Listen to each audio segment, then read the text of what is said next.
She had loved him in the way you loved things at 22, when the world had not yet provided you with the specific education of understanding that some people presented versions of themselves that bore no relationship to the actual person underneath. His name was Ford. He had told her this on a Thursday in April, leaning against the corner of her fruit stall with the casual ease of a man who was comfortable in his body and in the world, and had no particular agenda except the one he was carefully concealing. He had been buying apples he did not need, and asking questions about them with the specific quality of a man who was interested in something other than apples. She had answered his questions about the apples and then answered the other questions. And by the end of the Thursday, she had been talking to him for an hour and had not noticed the hour passing. This was unusual. She noticed hours. Hours mattered in the market, where time was organized around what needed to happen at what point, where the morning setup and the midday crowd and the afternoon slowdown and the evening breakdown were the structure of every working day. And she had grown up inside this structure and moved through it with the efficiency of someone who knew its rhythms. She had lost an hour on a Thursday in April. She had thought about this later, when later had a different quality than she had expected. She had thought, I should have noticed the hour. She had also thought, I would not have changed anything. I would have given him the hour. I would have given him more than an hour. I loved him. She had loved Ford. The specific tragedy was not that she had loved someone who did not love her. The world was full of that, and it was painful, but it was the ordinary pain of being human and loving things that did not love you back. The specific tragedy was that she had loved someone who did not exist. She had loved a name and a manner and a set of qualities for the purpose of being loved by someone like her, and the person underneath them was someone else entirely. She had not known this for 5 months. Then she had known. But before we go to the manor, before we stand on the steps and hear the thing that was said, I need to ask you something. If you had loved someone completely and found out they were not who they said they were, and gone to them to ask for an accounting, and they looked at you and said they had never seen you in their life, what would you do with all of that love? Where would you put it? Drop your answer in the comments, because Bella had to put it somewhere. She put it on the road outside Ashford Manor, and she sat with it in the rain, and she was going to figure out what to do next. And then a shadow fell over her. Subscribe and hit the bell. And tell me where you are watching from tonight, your city, your country. Let me know who is in the room now. Let's begin. The market in the East Quarter of London had been doing what it did since before anyone currently working in it had been born, which was providing the specific case of a city that needed vegetables and fabric and fish and fruit and the 100 other things that markets provided. And it did this with the organized energy of a system that had been running long enough to be self-sustaining. Bella Marsh had grown up inside this system. Her mother had run the fruit stall before her, and her grandmother before that. And the stall was the specific kind of institution that did not require advertising, because everyone who needed fruit knew where to find it, and knew that what they found there was consistently good. This was Bella's inheritance, not money, but knowledge and reputation, and the specific competence of a woman who had been learning her work since she was 7 and had been doing it seriously since she was 15. She was good at the work. She was good at most things she put herself to, which was a quality she had not identified as significant until later. She was organized and attentive and had the specific intelligence of someone who read people accurately and quickly, which was a skill developed in markets where you assessed customers and managed transactions and understood the difference between the person who was going to buy and the person who was looking. She had not, at 22, yet developed the skill of reading people who were actively concealing themselves. This was the gap in her education that Ford had found and used. He had come on Thursdays first, then Tuesdays, then Thursdays and Tuesdays, then occasionally on other days when his schedule allowed, which was how she had thought about it. His schedule, which she had understood vaguely to involve business and some form of management of affairs that kept him in the city part of the time and took him to the country part of the time.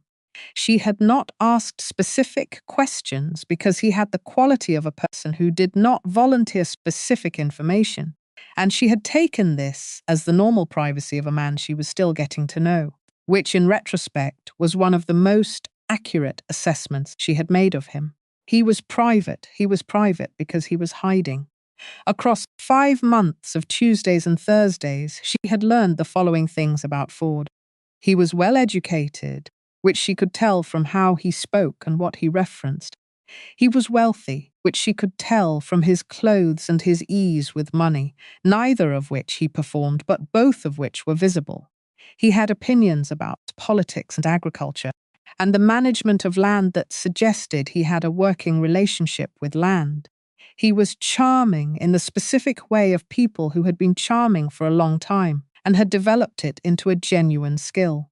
She had loved the charming and the ease when she said something he found interesting, which was a look she had not directed at her before, with that specific quality, the quality of someone finding you genuinely worth attending to. She had loved him. On a Tuesday in September, she had told him about the baby.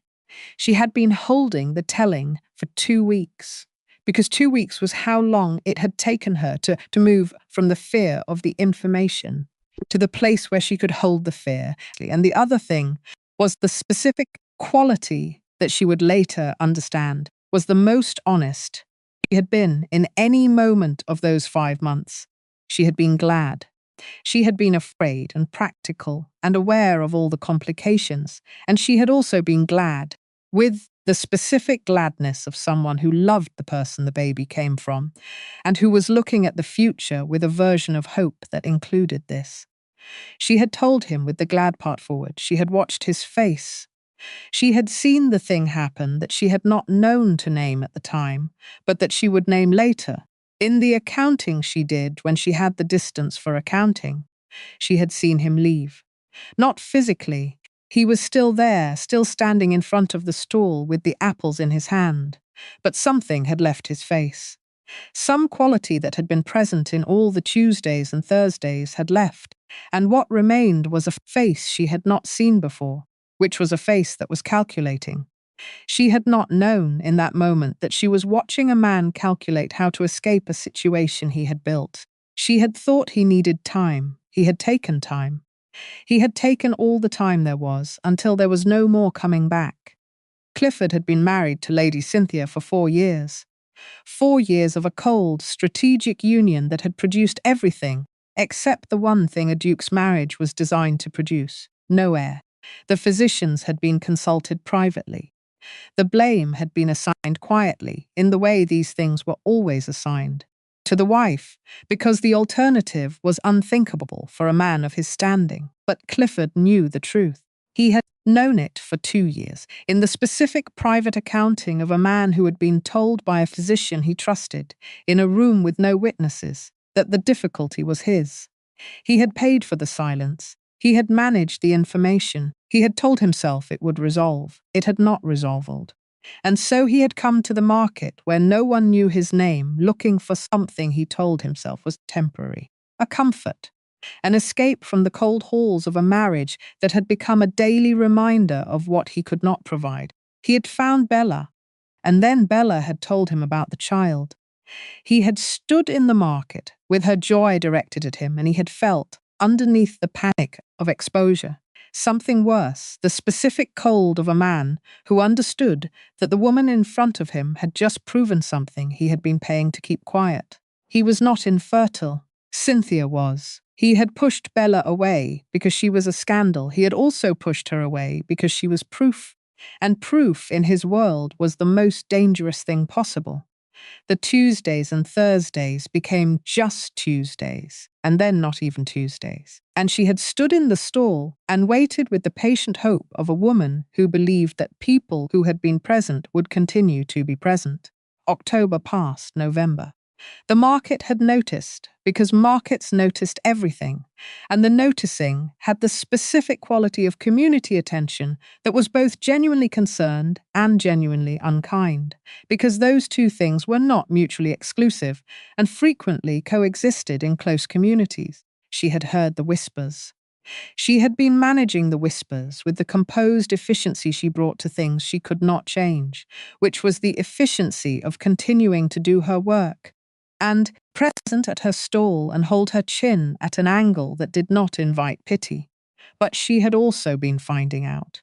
She had started asking questions in December carefully, in the way of someone who was building toward information they needed rather than gossip they wanted. She had described Ford, the height, the quality of his bearing, the manner of speaking, the specific ease with money, to people who moved in wider circles than she did, to the merchants who supplied the market, to the women whose husbands were in service, to the particular network of knowledge that ran beneath the visible surface of a city, and that a woman who had grown up in a market knew how to access. The information had come back in January, the Duke of Ashford, estate on the North Road. Married, she had sat with this information for a week. Then she had put her savings into a hired cart and she had gone to the estate on the North Road. The manor was everything that his plain clothes had been designed to obscure, vast, formal, the specific architecture of a family that had been wealthy for a long time and had organized the wealth into stone. The gates were attended by a man in livery who had looked at her cart and her appearance and made an assessment she could see on his face. She had asked to see the Duke. She had been made to wait. She had waited. He had come out to the front steps rather than having her brought inside, which was the specific choice she would understand later. Front steps were visible from outside the gate. Front steps were public. Front steps meant witnesses from both directions. Inside would have been private, and private meant a different kind of conversation. He had come to the front steps and he had looked at her. She had looked at him. She had known him immediately. The bearing, the colouring, the specific quality of his ease. Ford in fine clothes with the additional quality of a man on his own ground, surrounded by the evidence of his authority. She had seen him recognize her. She had seen him make the calculation. The guests on the steps had been perhaps 10 people, the specific number of a country house gathering in progress. Men and women in the morning clothes of people whose days were organized by leisure rather than work. He had looked at her bags. He had looked at her stomach, which at nearly 8 months was not a thing that could be managed around. He had looked at her face. "I have never seen this peasant girl in my life," he said. What the guests on the steps did not know, what Cynthia, standing at the upstairs window watching, did not know, was that the child Clifford was denying was the only child he would ever be capable of producing. He had just pushed his only heir into the road and called her a fraud. Cynthia watched from the window, with the specific expression of a woman who had spent 4 years being quietly blamed for something she was beginning to suspect was not her fault. She said nothing. She filed it. His voice had the carrying quality of a man accustomed to being heard, and it carried to the guests and to the servants and to the gate and to her, and what it carried was the specific brutality of a deliberate public lie delivered without hesitation by a person who had made their calculation and was executing it. She is a fraud looking for gold. The guests had the quality of an audience that had been given a cue. The servants had the quality of people who were going to do what they were told, regardless of what they understood about the situation. She was on the road before she had fully processed the sequence, the hands that had moved her, the gate closing, the sound of the laughter from the steps. She sat on the road. This was the honest accounting of it. She sat because standing was a thing she would do in a moment, and in this moment she was sitting. The road outside Ashford Manor was not where she had expected to be in January, and she was assessing the situation with the systematic attention she brought to things that required management. The baby moved. She put a hand on her stomach. "I know," she said quietly. To her daughter, who did not know anything yet except the warmth and the sound of her mother's voice and the specific quality of a world she had not yet arrived in. The carriages went past. 3 of them, each one with the quality of high society vehicles, moving through a landscape that did not include people sitting on roads with bags. She was invisible to them. She had been invisible to a great many people today. She had been invisible to Ford, who had never existed. She had been invisible to Clifford, who had decided she was an object to be moved rather than a person to be addressed. She had been visible to the guests on the steps for exactly as long as she was useful as the target of a public performance. She looked at the road. She was not going to cry on this road. She was going to make a plan. The plan was going to require resources she did not currently have, starting with transport back to London and proceeding through the various practical necessities of her situation. And she was going to be systematic about it, because systematic was the only available mode right now. She looked at the road. She was working out the first step of the plan when the shadow fell. She looked up. He was tall, which was the first thing she registered, and dressed in the specific quality of clothes that communicated wealth without performing it. Dark coat, gloved hands, the kind of bearing that did not require context, because it was simply there. He was looking at her. Not at her bags, not at her stomach, not at the gate she had just been moved away from, at her. With the specific quality of attention that she had experienced rarely, and that she would later understand was the attention of a person who was seeing rather than assessing. Her bags were in his hands. She had not seen him pick them up. "Come with me," he said. His voice was the voice of a man who was not asking, but the not asking had no edge of command in it. It was the not asking of someone who had identified a situation and was addressing it. She looked at him. She thought about the available options, which were limited, and about the quality of the man in front of her, which she was assessing with the speed she had developed in markets for reading people quickly. She looked at his face. He had the quality she had been trying to find in Ford, the quality of someone who was showing you their actual self rather than a version constructed for a purpose. She could not have explained how she knew this. She knew it the way you knew things you had been trained to know by years of reading people accurately. She stood up. Her legs had the specific quality of legs that had been sitting on a cold road for 20 minutes. But she stood without assistance. She looked at the man with her bags and she said, "Who are you?" "Someone with a carriage," he said, "and nowhere urgent to be." She looked at him. "That is not an answer," she said. "No," he said, "it is an offer." He met her gaze with the directness that was simply his manner. The offer does not require the answer. The offer is, come out of the cold. She looked at the road. She looked at the gate. She looked at the man with her bags. She went with him. The carriage was warm and had the quality of things maintained to a high standard by people who understood maintenance. She sat across from him, and she was aware of her own appearance, which was the appearance of a woman who had travelled on a hired cart in January and had been pushed out of a gate and had sat on a road. And she was aware of his appearance, which was the appearance of someone for whom none of those things had happened today. He did not appear to be comparing them. "My name is Bellamar," she said. "I run a fruit stall in the East Market. I am 8 months pregnant and I have approximately 3 shillings to my name, and I was just told, in front of 10 witnesses, that I had never been met by the man whose child I am carrying." She looked at him with the clear eyes she had when she was being honest. "You should know who you have put in your carriage." He looked at her for a moment. "Damien Ashbourne," he said, "Duke of Blackwood. I have an estate outside London and a house in the city, and I heard what was said at those steps." He met her gaze. "I know who I have put in my carriage."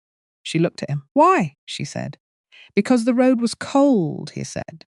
"And because what was done to you was wrong, and the wrongness of it does not become less wrong because no one else stopped." She looked at her hands. "People like you don't stop," she said, not bitterly. "As an observation." "No," he said. "Generally they don't." A pause. "I am not generally people like me." She looked at him.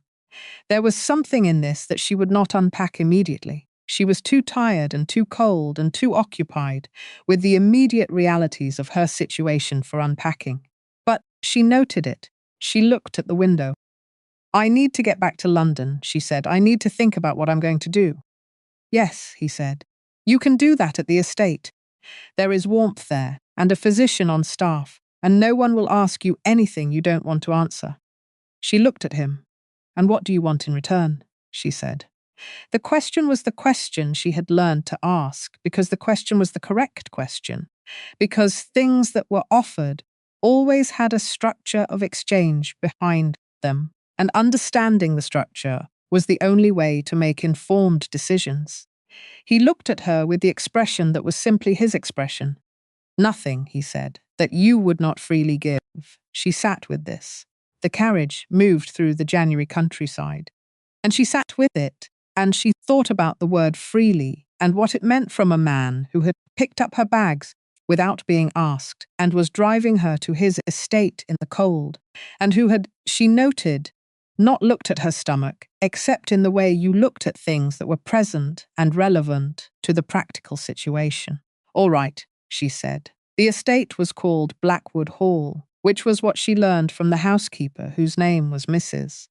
Ferris, who was a woman of 60, with the specific quality of a person who had been running a large house for decades and had developed, in those decades, an entirely functional approach to unexpected arrivals.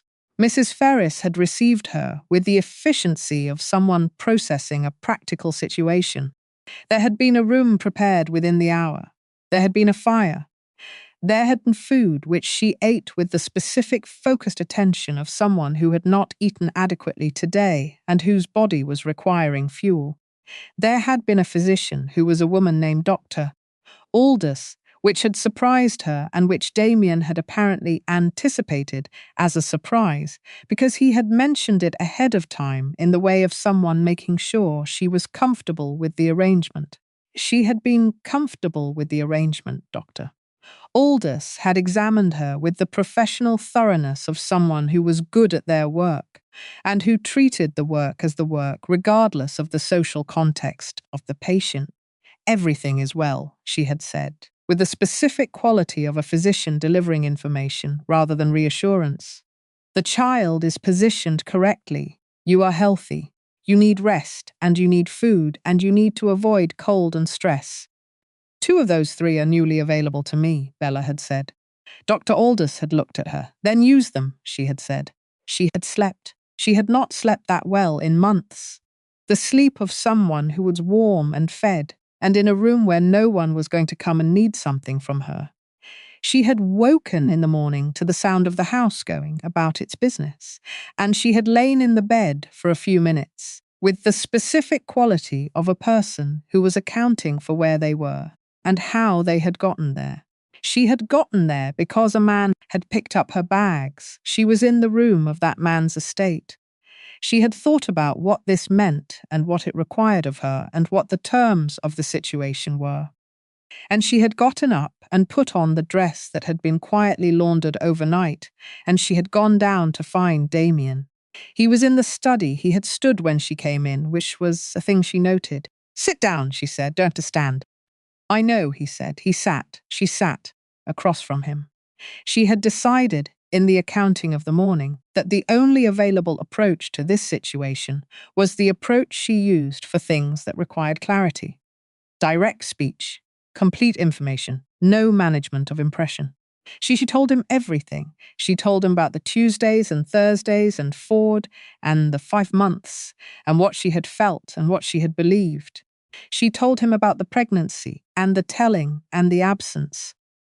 She told him about the finding out and the cart and the manner steps and the thing that had been said. She told him all of it without managing any of it, which was what she had decided was required. He listened. He listened with the full quality of his attention, which was the attention she had identified in the carriage as different from the attention of most people. Not the listening of someone waiting to respond, not the listening of someone assessing what to do with the information, but the actual receiving of what was said. When she finished, he was quiet for a moment. "You are not a fraud," he said. "No," she said. Clifford, he said, and she heard him use the title, the full name, with the specific quality of a man who was making an internal assessment of a peer. Has a history. I didn't know about the history, she said. No, you wouldn't have in the market. He looked at the window. He has used his position before. Women without access to the social world that would have told them who he was. She sat with this. He knew that about the market, she said. Not a question. Yes, Damien said. He knew the specific cold of this arrived.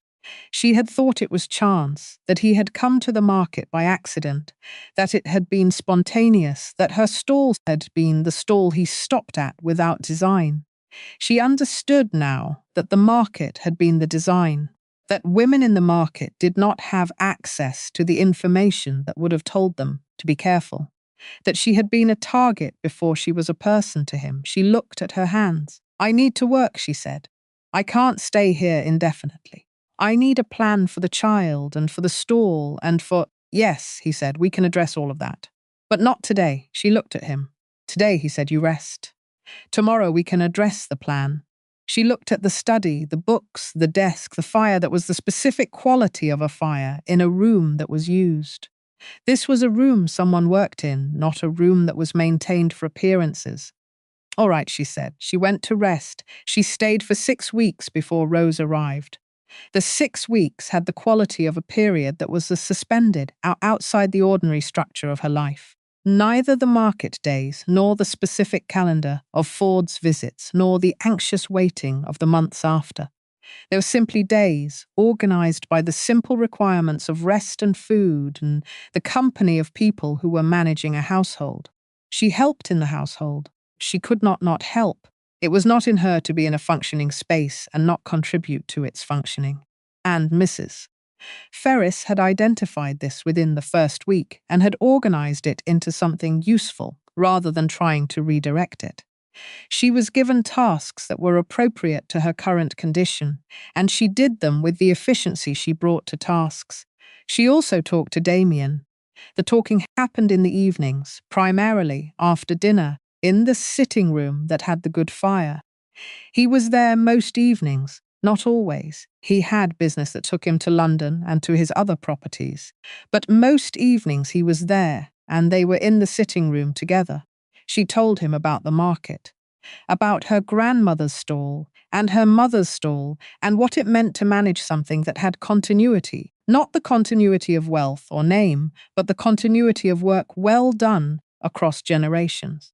She told him about the specific knowledge of fruit, which was considerable, and which she delivered with the same precision she delivered all knowledge, which meant he learned things about fruit across 3 weeks of conversations that he apparently had not known before, and received with genuine interest. He told her about the dukedom, about what it meant to manage an estate at the scale of Blackwood, the people who depended on it, the land, the specific obligations that came with the title. She talked about the stall as work that mattered because of what it produced, not as status. He also told her about Parliament, about Clifford, in the context of the political landscape, without editorializing and without drama, but with the specific information she needed to understand the structure of the situation she was in. Clifford was protected by his position and his wealth, and the specific social architecture that protected men of his position and wealth. He had done what he had done before and would do it again. He had not faced meaningful consequences. Is there a way to create consequences? She had asked on the 3rd week with the directness she used for questions that mattered. He had looked at her. Yes, he said, but it requires patience. She had thought about patience and what it meant from a woman who was 8 months pregnant and had 3 shillings. What kind of patience, she said. The kind, he said, that waits until the moment is right rather than the moment that's available. She had looked at the fire. I am a market woman, she said. I know how to wait for the right moment. The morning crowds are different from the afternoon crowds. You price accordingly. He had looked at her with the expression she was learning, the one that was attentive in a specific way that she had not yet fully accounted for. Yes, he said. Like that, Rose arrived on a Tuesday. She would tell this to Rose later many times as the specific detail of the story that made the story hers. That she had arrived on a Tuesday, which was the day Bella had met Ford, and that Tuesday had been the worst day, and also the best day. And Rose arriving on a Tuesday was the universe demonstrating that Tuesdays were more complicated than they appeared. Rose had arrived quickly, which Aldous had said was not uncommon for first births that were otherwise uncomplicated, and she was healthy and small, and had the dark hair of someone whose inheritance was mixed, and the eyes of someone who was very specifically herself. Damien had been in the house. She had not expected this to matter, and it had mattered.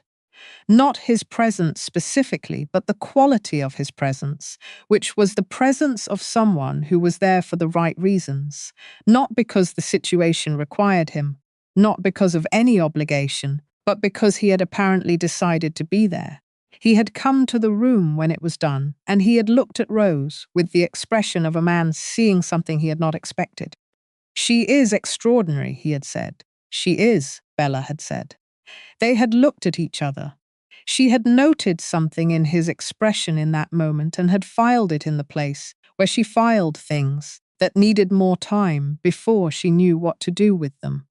She had more time. The months that followed were the months of learning to be a mother, which was the specific education that no amount of preparation adequately prepared you for, because it was the education of being responsible for another person in the complete sense. And the complete sense was larger than any preparation. Rose was a person. She had known this abstractly, and she knew it now in the specific way of someone who was learning the specific person Rose was. Damien was often in the house. He had businesses and parliamentary obligations that took him to London regularly, but the estate was where he appeared to prefer to be, and the evenings continued to have the quality they had had before Rose arrived. The sitting room, the good fire, the conversation.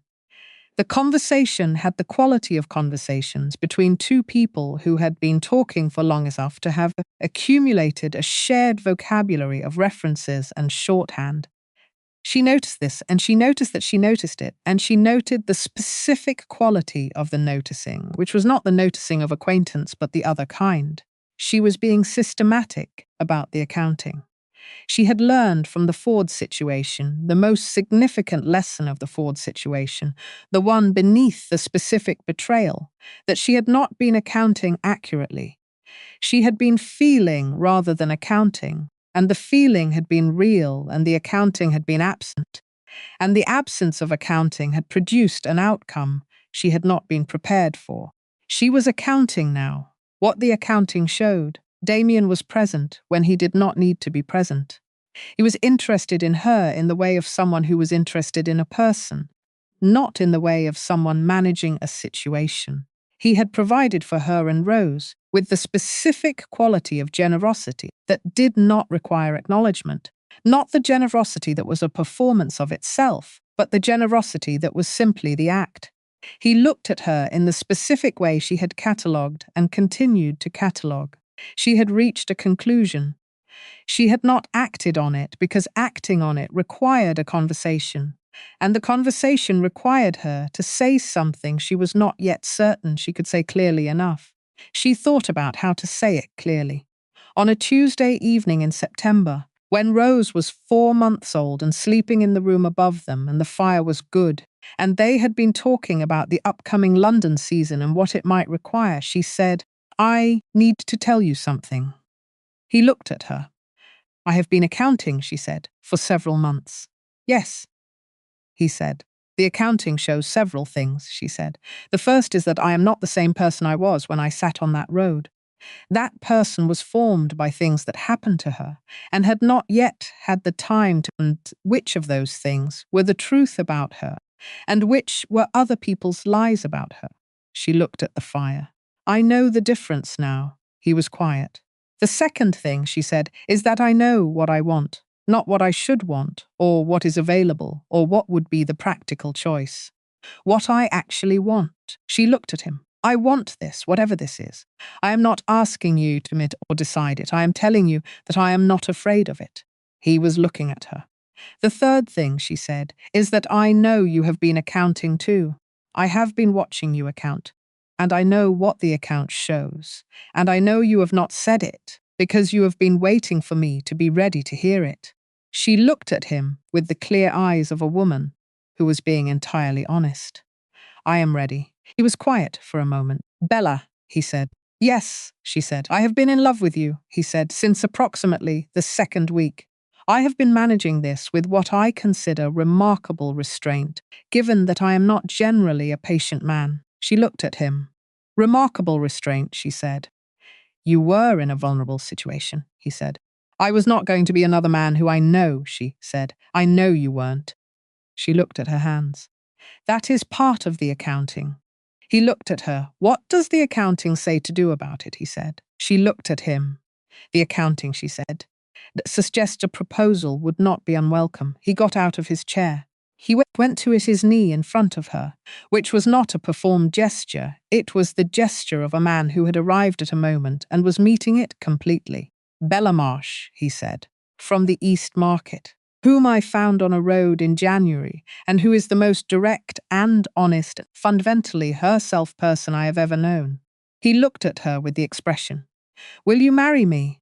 Yes, she said. They were married in October in a ceremony that was attended by the household staff and Dr. Aldous and Mrs. Ferris and Rose, who was 4 months old and present in the arms of the nursery maid, and who was awake for approximately the first 10 minutes of the ceremony and asleep for the remainder. It was not the ceremony that London would eventually discuss, which was the announcement at the ball. It was the one that counted. The ball was in January. Lady Fairchild's winter event was the social event of the season, in the way that certain events were the social event of the season.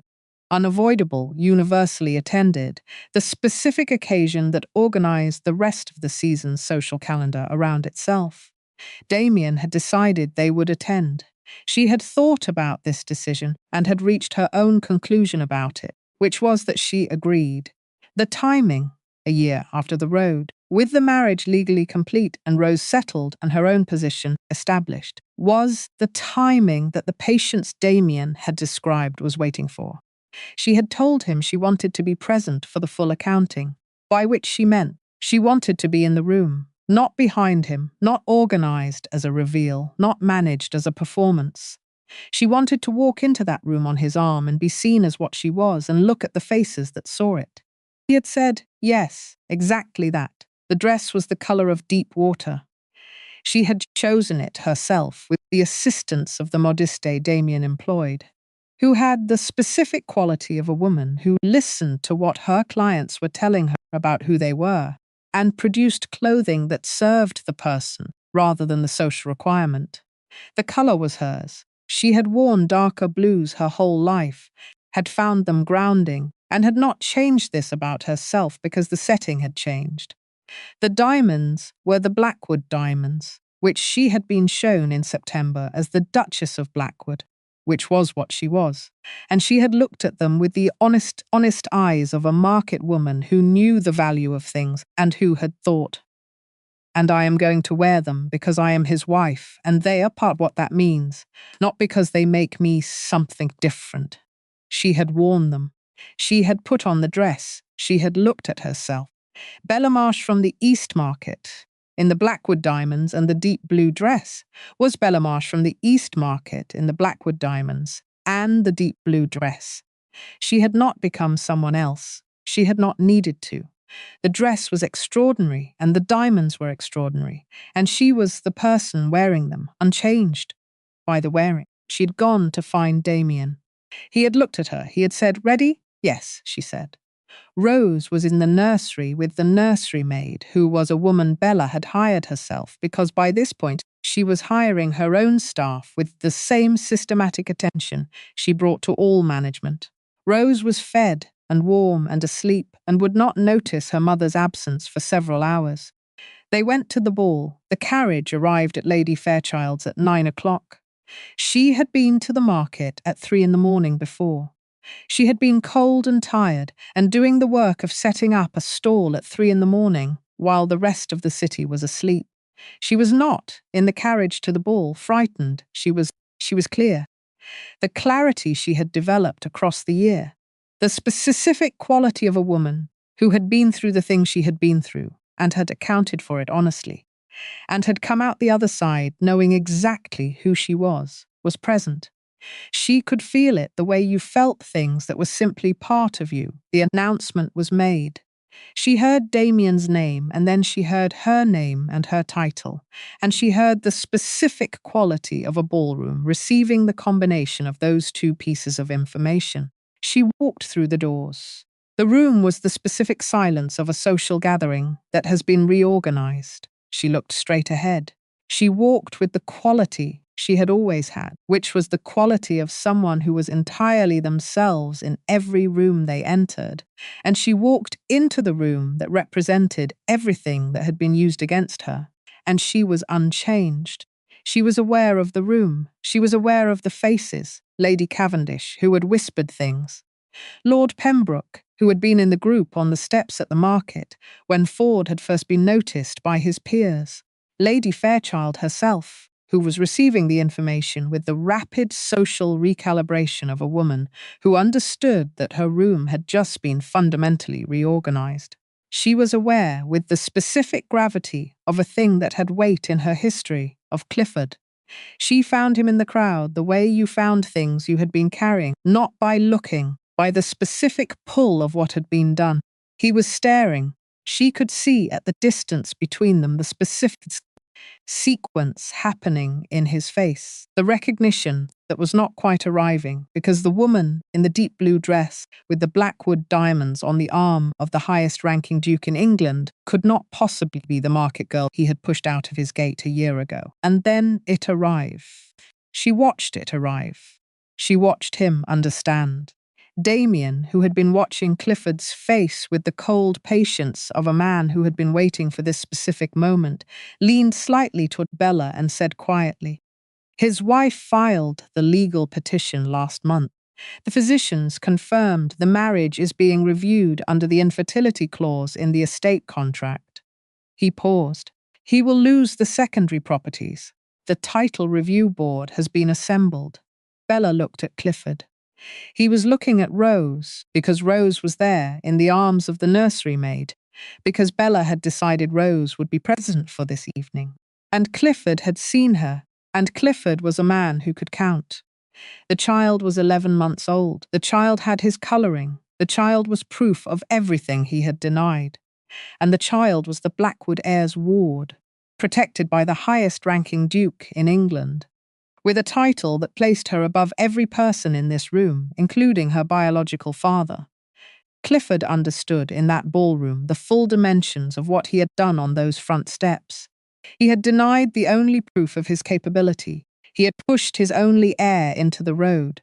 And now that heir was beyond his reach forever, protected by the man he could not touch, being raised by the woman he had called a fraud. His knees went down, not just from social obligation, from the weight of all of it arriving at once. Damien raised his glass. He said her name. He said her title. He said, in the carrying voice that did not need to be raised, the things he had said he would say. She stood beside him, and she heard the room receive it. She looked at Clifford. He was going down. Not because she had organized it, because the thing he had done had a weight that had not resolved and was resolving now, in front of everyone who needed to see it resolve. His position and his wealth were his, still as they had always been. But his reputation, which had always been the thing he had been most protected by and had used most freely as a weapon, was in the process of being comprehensively revised in a room full of the people whose opinion constituted it. She had not done this to him. He had done it to himself on a January morning on his front steps, in front of 10 witnesses, and the world had simply taken the time to catch up.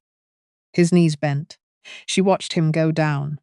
She looked at him from where she was standing on the arm of her husband in the room that had once been organized against her, and she felt the specific thing that she had been preparing to feel and found it was simpler than she expected. It was not triumph. Triumph implied a competition, and she had not been in competition with him. He had simply been doing something to her, and she had endured it, and then she had stopped enduring it because she had acquired the resources to stop. It was the feeling of a thing being completed, accounted for, entered in the correct column, and closed. She raised her glass. She smiled.